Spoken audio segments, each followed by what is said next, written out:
Alors suivez chaque vendredi l'émission C'est mon temps avec Christian Kimbamba et sur C'est mon temps TV sur YouTube. Okay. Dieu vous bénisse. Bye bye.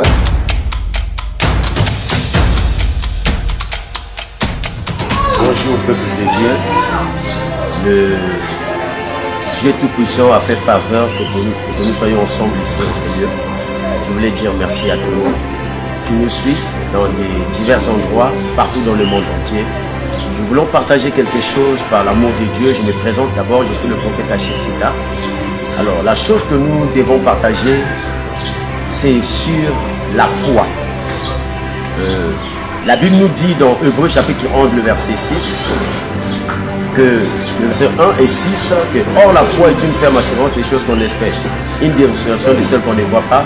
Et dans le verset 6, il dit, or sans la foi, il est impossible de l'être agréable.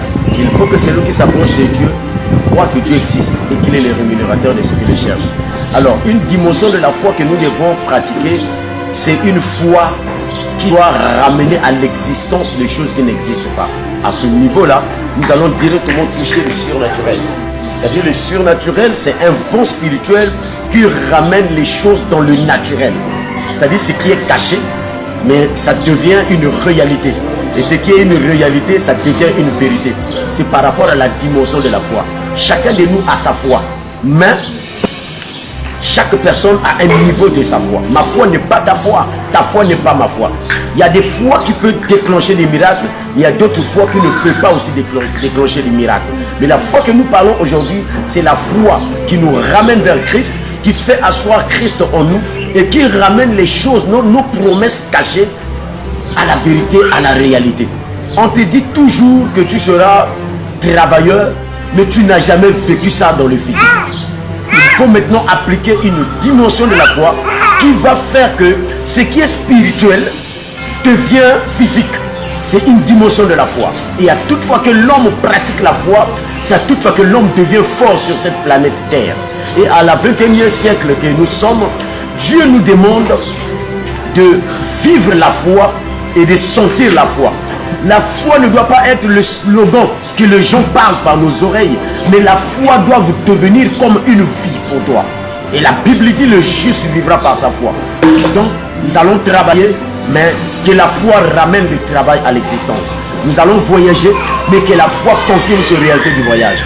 Voilà pourquoi on peut tout perdre, mais sauf la dimension de la foi. Je suis convaincu que pendant que je parle, toi qui me suis depuis chez toi, depuis le bureau, depuis le travail, depuis la maison, dans la voiture et dans n'importe quel endroit que tu te trouves, que l'onction du Saint-Esprit augmente la dimension de la foi qui est en toi. Le diable n'a pas peur de nous parce que nous sommes beaux ou nous sommes belles. Mais le diable a peur de nous quand il voit en nous une dimension de la foi qui surpasse toutes ces petites tentations, qui surpasse même la dimension du péché. Le péché est là, mais la foi peut être sur le péché et piétiner le péché. Et là, le péché n'aura plus la place en nous. Voilà pourquoi la Bible dit, le juste vivra par sa foi.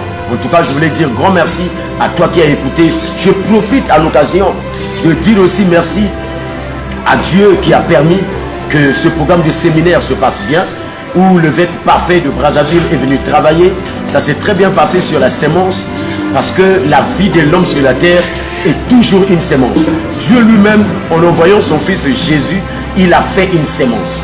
Et le message a été bien, les âmes ont été gagnées, les âmes ont compris la profondeur de la sémence, alors que nous puissions y être toujours dans cette vie de sémence. Même ce que je fais maintenant, je suis en train de s'aimer. Toi aussi qui disposeras tes yeux et tes oreilles pour écouter ce message, c'est une sémence que tu pratiques sans le savoir. Vraiment, ça te plaît, partage ça à d'autres personnes, partage ça à plusieurs, que ça ne reste pas seulement pour toi. On peut tout perdre, mais sauf notre foi. Que Dieu vous bénisse. Merci.